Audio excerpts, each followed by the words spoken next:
পাহাড়ের উপরে উঠে বসে খাওয়া দাওয়া করার মজাই আলাদা। আমি তো এখানে ভিউ দেখতে ব্যস্ত, আর এদিকে দেখো এরা পেট পুজোয় ব্যস্ত। সবাই মিলে বসে পড়েছে আমাকে ছেড়ে। আমিও দৌড়ে দৌড়ে চলে এলাম গরম গরম আলু পরোটা খেতে। ঠান্ডা ঠান্ডা জায়গায় বসে গরম গরম আলু পরোটা খাওয়ার মজাটাই আলাদা।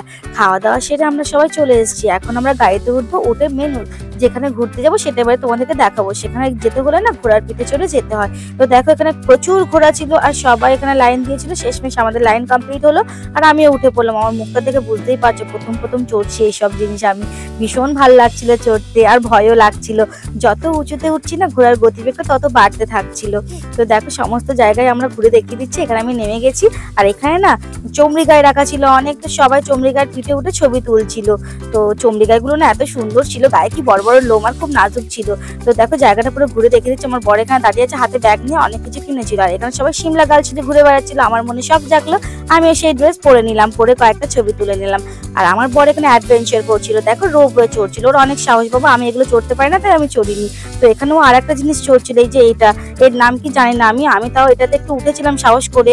তারপরে আমার ভয় লাগছিল, তারপরে একটুখানি গিয়ে আমি চলে এসেছি সেখান থেকে। ভিডিওটা কেমন লাগলো অবশ্যই কমেন্টে জানিও। টাটা।